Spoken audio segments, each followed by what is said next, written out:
오늘의 말씀은 시편 2편 6절로 12절까지 말씀입니다. 시편 2편 6절로 12절입니다.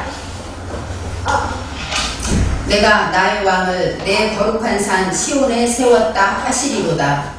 내가 영을 전하노라. 여호와께서 내게 이르시되 너는 내 아들이라. 오늘날 내가 너를 낳았도다.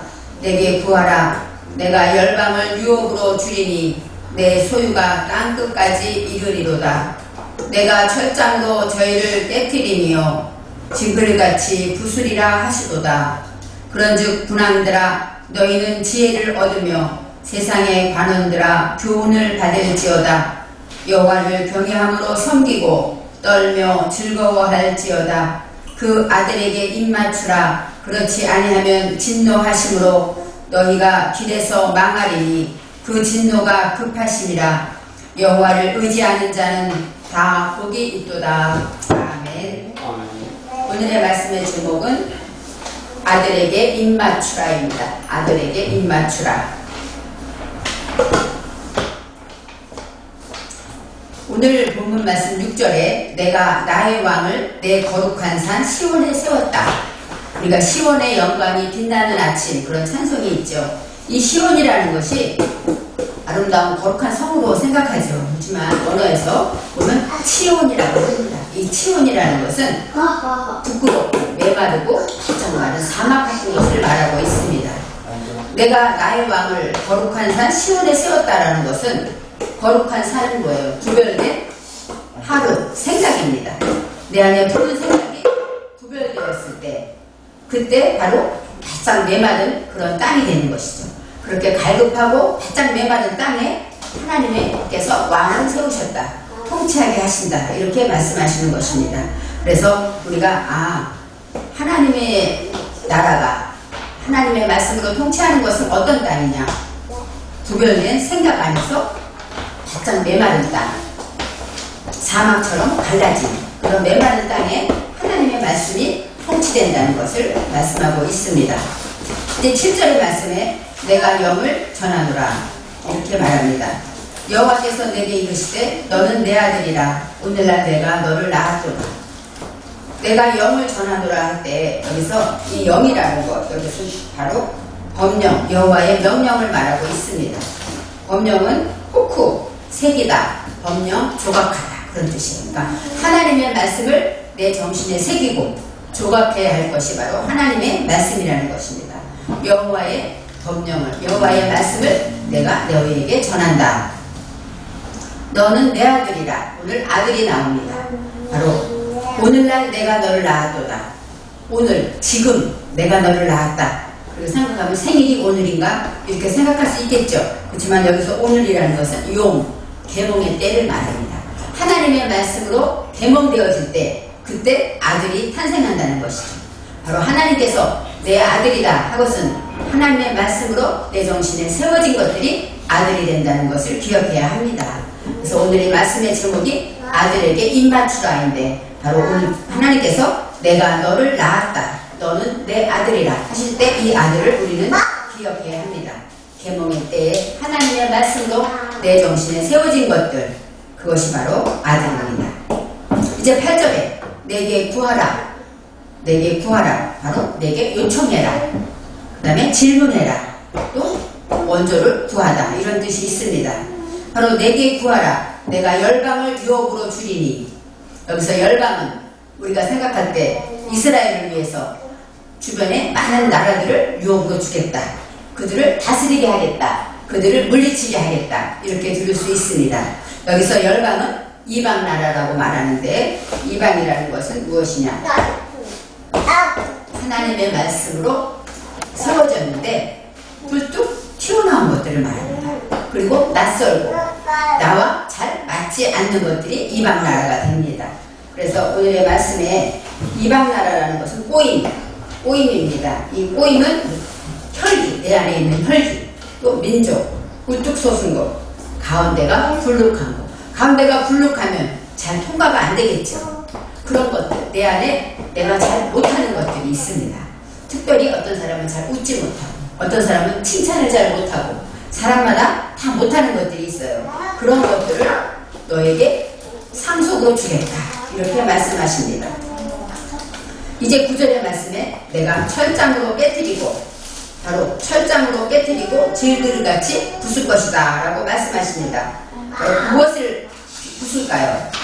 이방나라, 유혹으로 받은 이방나라, 내 안에 그렇게 낯설고 혈기와 또 우뚝 솟아있고 가운데가 불룩한 그런 낯선 것들을 하나님께서 철장으로 부술 것이다 하고 말씀하십니다. 이 철장은 새같이 단단한 지팡이나 작사를 말하고 또 질그릇같이, 질그릇은 흙으로 만든 그릇이니까 던지면 어떻게 될까요?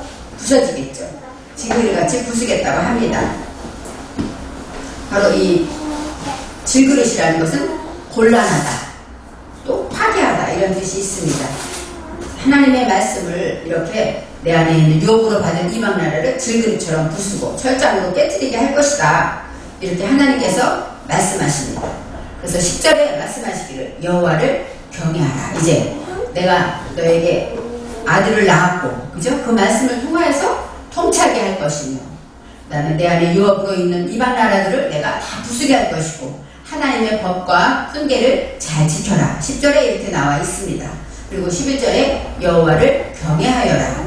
경외하다는 것은 공경하는 마음이 가득하다 그런 뜻인데, 이 경호는 두렵기도 하다는 거예요. 공경도 하지만 두렵기도 한 거예요. 그래서 섬기고 떨며 즐거워할지어다 말씀하고 있습니다.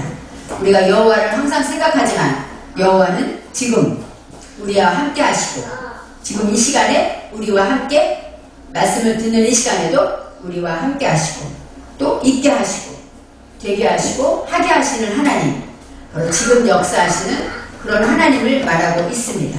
그런 하나님께서 그 하나님을 공경해라, 경외하고 두려워해라 하고 말합니다. 또 공경하다는 신뢰하다라는 뜻이 있습니다. 이제 우리가 왜 두려울까요? 하나님의 말씀이 나를 변화시키기 때문에 우리는 두렵습니다. 또 하나님의 말씀을 들었는데 우리가 또 죄를 지을까봐 우리는 두려워하기도 합니다. 그렇게 우리가 하나님의 말씀을 듣고 오늘은 꼭 이 말씀을 지켜야지 했는데, 지난주 말씀을 통해 덕 있는 자가 되어서 내 입술에 덕을 세워야지 했는데 그것을 잘 못 지켰다면 그런 것들이 우리 안에 두려움으로 하나님의 말씀 앞에 있는 것입니다. 이제 섬기고 경외함으로 섬겨라. 섬기라는 것은 아바드입니다. 아바드는 예배하다, 봉사하다, 경작하다 그런 뜻이 있습니다. 우리가 하나님께 예배하는 것 가장 중요한 것이고 가장 우선해야 될 것입니다. 그 다음에 봉사하다, 물론 하나님을 위해서 봉사하는 것도 봉사지만 어디 가든지 도와주고 섬길 수 있다면 그것도 봉사가 될 것입니다. 경작하다, 경작이라는 건 무엇일까요? 우리의 메마른 땅에 이제 하나님의 말씀을 심는 것을 말하죠. 우리는 메마른 땅이기 때문에 우리 속에 죄가 있고 우리의 무지가 있기 때문에 그런 것들을 경작하고 땅을 일구어서 거기다 씨를 심고 물을 주고 이렇게 경작해야 한다는 것입니다. 우리의 메마른 심령에 하나님 말씀으로 동산을 만들게 하는 것이죠. 에덴 동산, 이 깐이라는 것은 보호하다, 덮다 그런 뜻이 있어서 바로 우리의 메마른 심령을 하나님의 말씀으로 보호하고 덮게 된다는 것이에요. 그렇게 될 때, 경작하게 될 때 까칠한 우리의 마음이 부드럽고 온유한 마음으로 변화되게 되는 것입니다. 이제 여호와를 경외함으로 섬기고 떨며, 이 떨다라는 것은 바로 진동하다, 두려워하다 이런 뜻도 있지만 하나님의 말씀을 지키려고 애쓰고 수고하는 그러한 것도 진동하다의 뜻이 있습니다. 즐거워할지어다, 정말로 하나님의 말씀으로 보답하며 나아갈 때 우리는 즐거워하게 되는 것입니다. 하나님의 말씀으로 무엇 때문에 기뻐할까요? 말씀을 지켰을 때 내 안에 기쁨이 있습니다. 또 하나님의 말씀에 유혹이 왔을 때 넘어지지 아니하고 하나님 편으로 내가 방향을 정했을 때 우리는 내 스스로가 대견하고 기쁠 것입니다. 바로 하나님의 말씀을 성령으로 보답할 때 진정한 기쁨이 있다고 말하고 있습니다. 이제 본문의 말씀에 그의 아들에게 입맞추라 이렇게 나옵니다. 그의 아들이면 저는 빼인인 줄 알았습니다. 아들은 내 정신에 세운 것, 6절에 말했듯이 바로 내가 오늘 너를 낳았도다. 그래서 아들인 줄 알았는데 여기에서 아들이 빠르로 나옵니다. 빠르. 빠르라는 것은 어떤 뜻이냐? 곡식. 마광. 마광은 뭐예요? 빛을 내는 것이죠.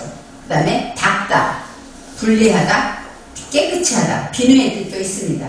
그러니까 바로 이 아들이라는 것은 곡식, 우리가 먹을 수 있는 양식도 되고 또 반짝반짝 빛나게 우리의 삶을 빛나게 하는 것, 그 다음에 분리, 옳지 않은 것, 해야 될 것과 하지 않을 것 다 분리할 수 있는 것, 그 다음에 손을 깨끗이 씻듯이 비누로 씻는 것, 이것도 바로 아들에 들어있습니다.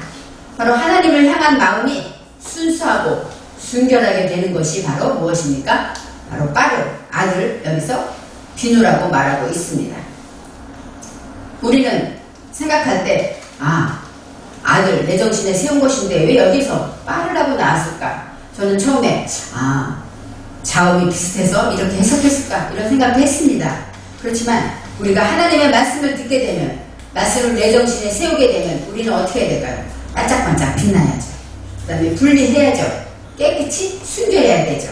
이러한 모든 것들이 우리 안에 있는 것입니다. 이 곡식을 생각할 때 저는 이 곡식에 대해서 은혜를 많이 받았는데, 이 곡식은 우리가 껍질을 벗겨야만 쓰임받을 수가 있어요. 우리가 쌀도 그렇고 모든 곡식 우리가 해마다 심고 단의 식물이죠. 그날 그 해에 심어서 그 해에 먹는 그런 것이 바로 그 곡식들이더라고요. 그런데 이 곡식은 껍질을 벗겨야만 먹을 수가 있습니다.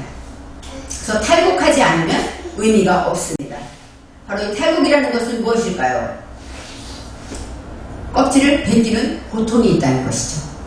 우리가 껍질을 벗기지 않으면 쓰임받을 수 없고 껍질을 벗겨야만 먹을 수 있기 때문에 곡식에게는 탈곡의 과정은 아주 당연한 것이고 필히 있어야 되는 과정인데, 곡식의 입장에서 볼 때 열심히 잘 매달렸는데 다시 탈곡시키면서 흔들고 까고 벗겨내면 얼마나 고통스러울까요?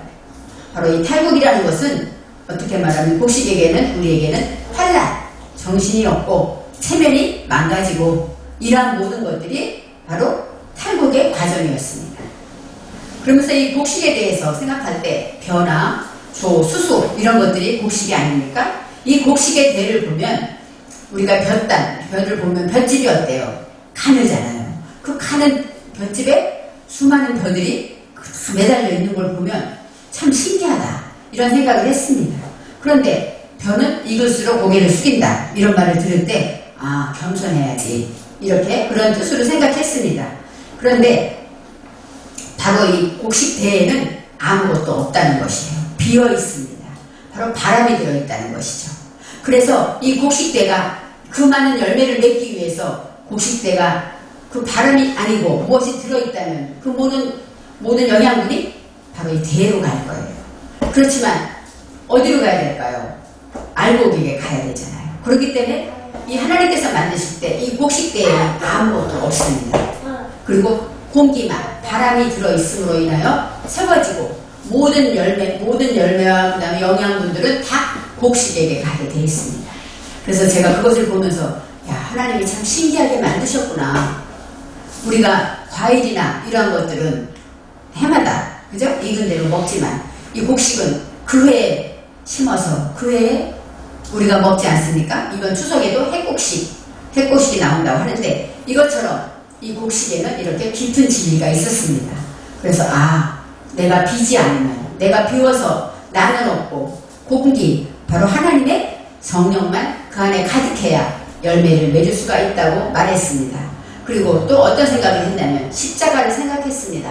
예수님께서 우리를 구원하시고 우리를 살리시기 위해서 당신은 죽음까지 내려가셨다. 바로 텅 빈 곡식대처럼 아무것도 없고 모양도 없고 형통할 것이 아무것도 없는 거기까지 내려가심으로 우리를 살리셨다는 것을 저는 깨달아 보았습니다. 그래서 정말 이 곡식이라는 것, 이것이 하나님의 섭리를 통해서 부모가 자식을 키우기 위해서 모든 고생을 다 몸소 겪고 고생으로 여기지 않는 것처럼 우리는 비워지는 모든 사건들을 통해서 하나님의 열매를 맺을 수가 있다는 것입니다. 이제 탈곡해야 할 것들, 벗겨내야 할 것들을 하나님께서 아들에게 이렇게 말합니다. 그것을 입맞추다라고 설명합니다. 입맞추다는 것은 바로 기사들이 예전에 기사들이 공주님이나 왕비님이나 그런 분들에게 손등에 입맞추죠. 바로 입맞추다는 것은 경배하는 뜻을 말합니다. 복종과 경의를 표하는 것을 말합니다. 또 충성을 맹세하면서 뜻을 같이 한다 이런 뜻이 있습니다. 나샤프라고 합니다. 나샤프라는 것은 바로 협력하다 이런 뜻이 있는데 바로 입맞추다는 것은 전적으로 그분을 신뢰합니다. 그분을 따라가겠습니다. 충성합니다. 존경합니다. 이런 뜻이 있습니다. 그래서 입맞추다는 것은 그 사람을 인정하는 것이고 정직한 대답으로 뜻을 같이 하기 때문에 입맞춘다는 것은 그 사람과 내가 하나가 된다는 뜻이 있습니다. 그래서 편하고 아름답고 바로 내 마음이 편안해야 하나님의 말씀과 입맞출 수가 있다는 것입니다. 오늘의 탈북의 과정과 이 곡식의 과정을 볼 때 그런 것과 입맞추기 위해서 우리는 수없이 많은 고통이 있을 수가 있습니다. 바로 입맞추다는 것은 거룩한 것이고 하나님의 말씀으로 구별돼서 하나님의 백성인 것, 내가 하나님의 자녀지 하고 구별된 삶으로 어울려 살아갈 때 바로 하나님의 말씀과 입맞추게 된다는 것입니다. 그래서 하나님의 말씀과 내가 아담을 생각할 때 아담은 무엇입니까? 사람인데 바로 배워서 하나님과 사상이 닮아간다 이런 뜻이 있는 것처럼 입맞춘다는 것은 하나님과 사상이 닮아가서 하나가 된다는 뜻이 있습니다. 우리가 하나님의 말씀과 입맞추고 여기에서 아들에게 입맞춘다는 것은 바로 원칙적으로 원칙을 지키는 삶입니다. 우리가 하나님을 믿을 때 가장 원칙은 무엇일까요? 예배주의, 제일주의로 살아가는 것이 원칙입니다. 그 다음에 내 삶의 주인이 예수님이시다 이것을 기억하는 것이 원칙입니다. 바로 하나님의 말씀에 이 아들의 입맞추다는 것은 나를 반짝반짝 빛나게 하고 순결하게 하고 또 탈곡의 고통도 있지만 이러한 것에 내 마음과 뜻과 정성을 다해서 공경하며 하나가 되어 나가는 것이 바로 입맞추는 것입니다. 그래서 입맞추는 것이 생각해 볼 때 결코 쉬운 것이 아닙니다. 탈곡하고 하다 보면 고통이 있겠죠. 상처가 많을 것입니다. 상처를 통해서 딱지가 많이 지고 이런 사람들이 하나님의 말씀에 쉽게 입맞출 수가 있을 것입니다. 이제 그 다음 말씀에 그렇지 않으면 하고 말합니다. 입맞추지 않으면 어떤 일이 벌어집니까? 하나님의 진노하심으로 길에서 망한다고 합니다. 길에서 망한다는 얘기는 무엇일까요? 아무 일도 되지 않는 것입니다. 이 길이라는 것은 바로 때레크라는 것은 하나님의 삶의 방법을 말하는데 무엇을 할 때 어떤 길을 갈 때 방황하게 된다는 것이죠. 여기서 망한다는 건 아바드입니다. 아바드는 방황하다 그런 뜻이에요. 내 속의 무지가 방황해야 되고 멸망되고 죽이다 그런 뜻이 있습니다. 그래서 하나님이 진행하는 내가 가는 길에서 방황하게 될 것이다 이렇게 생각합니다. 저는 텔레비전에서 어떤 분이 얘기를 하는데 선택장애 있는 분을 봤어요.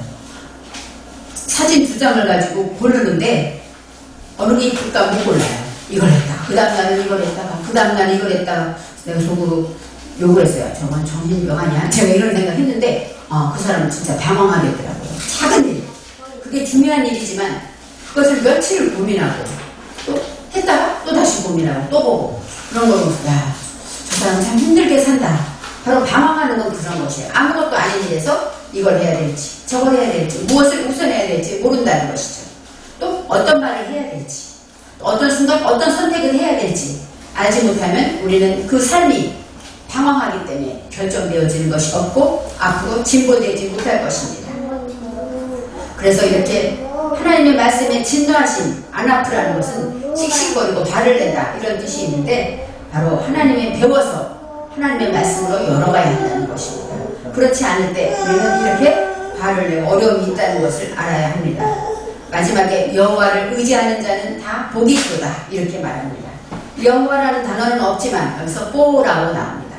창조주 하나님을 의지할 때 다 복이 있다. 의지한다는 것은 핫살 후가 나오는데 핫살라는 얘기는 피난처 우리가 그곳에 피하다 피난처를 삼다 이런 뜻입니다.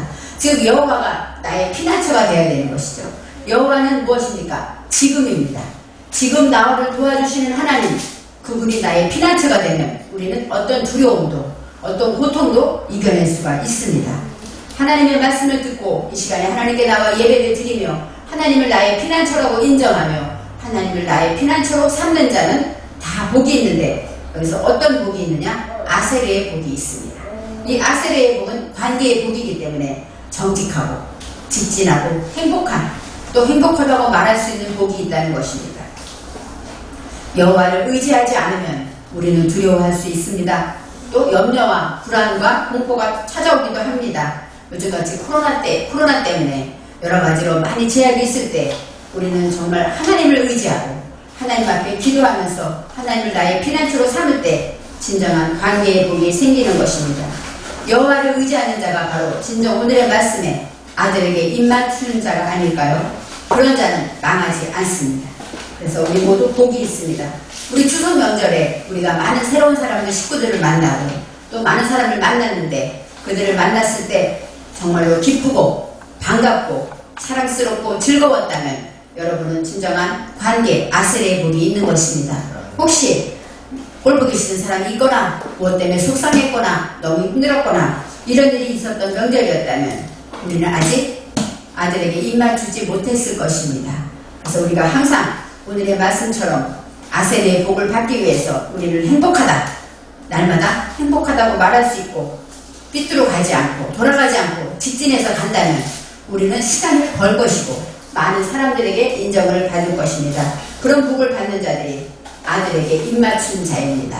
저와 여러분도 하나님의 말씀으로 아들에게 입맞추는 자가 되어서 정말로 어디 있든지 관계의 복을 받고 정말로 선택하지 못하고 방황하는 삶이 아니라 어느 때마다 하나님의 말씀으로 구별하여 그대로 나아가고 방향을 정하며 또 어려움이 있을 때 여호와가 지금 도와주시는 하나님이 나의 피난처가 되심을 믿으면 저와 여러분은 언제나 행복하다고 말할 수 있는 행복한 교회 성도가 될 것입니다. 기도하겠습니다.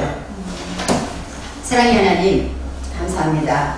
아들에게 입맞추라 하고 말했을 때 정말로 우리가 아들에게 입맞추는 것이 어떤 뜻일까 생각했습니다. 물론 하나님의 말씀으로 입맞추고 그 말씀을 따라서 순종하고 나아가는 것인데 여기서 아들이라는 것이 나를 깨끗게 하고 나를 단련하며 탈곡하며 이렇게 나에게 힘들기도 하지만 나를 정련하고 아름답고 순결하게 만드는 하나님의 사랑을 깨달아 알았습니다. 사랑의 하나님, 우리가 우리의 삶에서 정말로 하나님을 나의 피난처로 삼아서 어디에 있든지 순간순간마다 나의 피난처신 여호와를 기억하며 그 안에 우리가 안주하며 그 안에 평안을 누리게 하여 주옵소서. 그래서 날마다 아들에게 입맞추는 자가 되어서 어떤 순간마다 행복하다 말하는 우리 모두가 되게 하여 주시옵소서. 감사드리며 예수님의 이름으로 기도합니다. 아멘. 이제는 우리 주 예수 그리스도의 은혜와 하나님 아버지의 무한하시고 거룩하신 사랑하심과 성령의 교통하시고 역사하심이 지금 이 시간 아들과 입맞추며 정말로 행복한 복을 받기를 원하는 우리 모두에게 하나님의 말씀대로 순종하며 살기를 결심하고 어느 때마다 하나님의 복음의 자녀로서 빛으로 살아가기를 원하는 우리 모두에게 이 나라와 이 민족 위에 한국교회 위에 또 아세르 방송과 행복한 교회와 히브리의 총회 위에 우리가 기도하는 모든 것들이 다 이루어지기를 지금부터 영원까지 함께 하시기를 간절히 축원하옵나이다. 아멘.